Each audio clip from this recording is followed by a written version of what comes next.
FromSoft and Capcom's secret?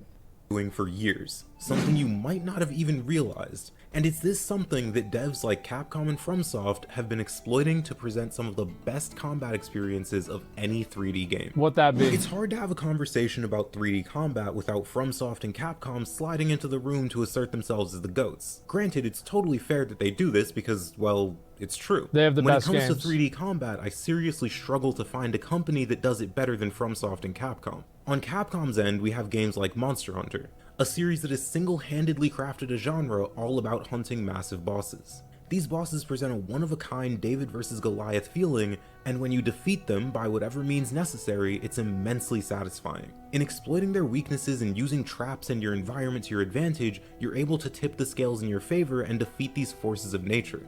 I mean, it's easy to forget just how big these monsters are, but when you, for example, cut off one of their tails, you can stand next to it and see that even a single small piece of them is multiple times your size. Naturally, FromSoft offers its own unique one-of-a-kind experience as well. I'll mostly be talking about Dark Souls and Elden Ring here, cause I still haven't gotten around to Sekiro and Bloodborne. Big Look, mistake. I'm working on it, I'll get to it.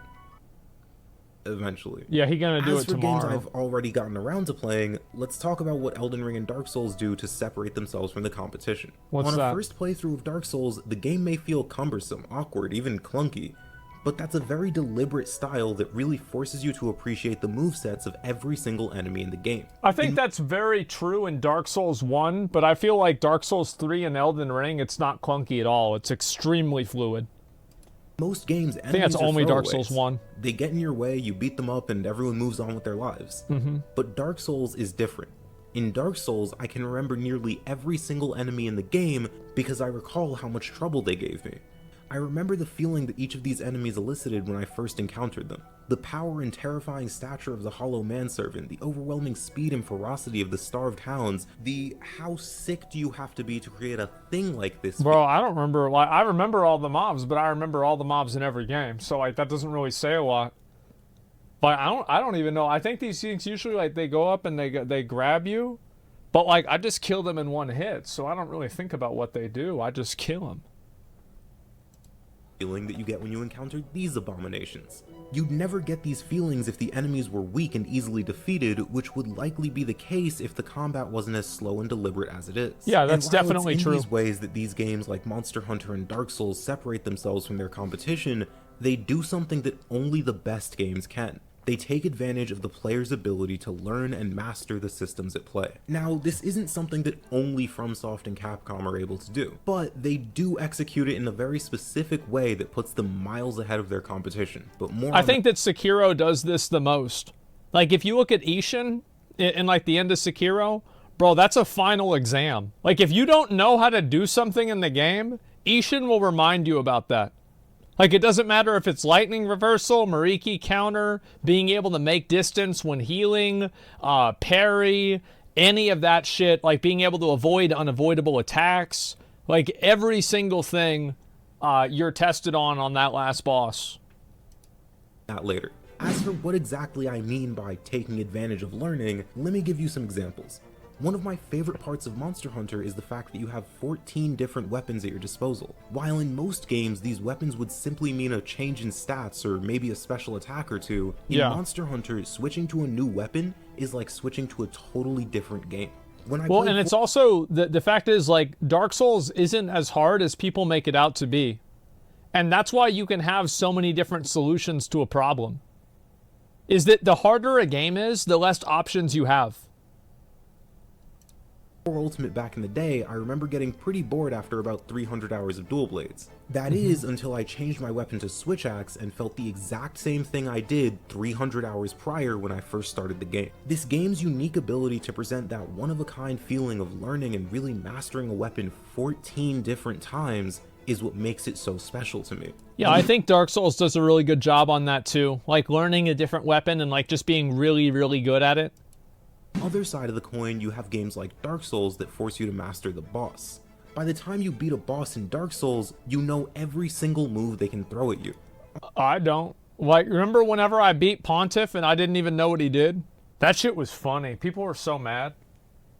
Like, I didn't learn what the Abyss Watchers did until I fought a version of them in some mod where they had 10 times extra health. And then I had to learn. All the tricks they That was might a bad use, all of their time. tells, and most importantly, all of their weaknesses.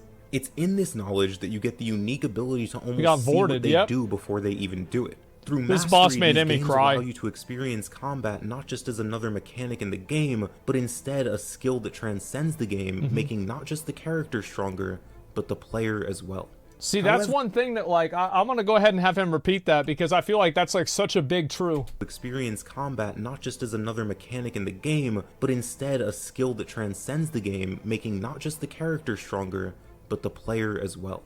However, That's the way I look at a lot of games. Like, I feel like there are some games where there's like a gimmick mechanic, and as soon as you beat the gimmick mechanic, you beat the boss. Like Malenia's like this.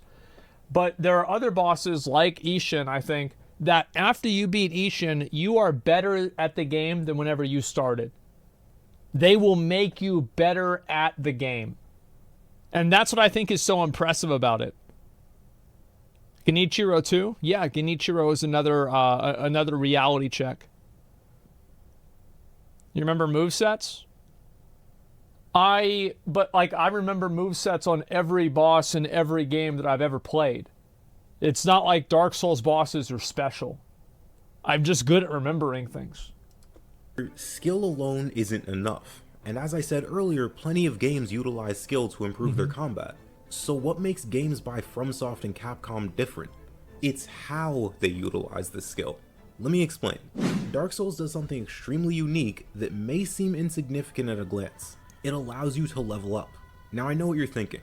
Man, this video has been great so far. I should subscribe to make sure I don't miss future videos. But you're probably also thinking, well, of course...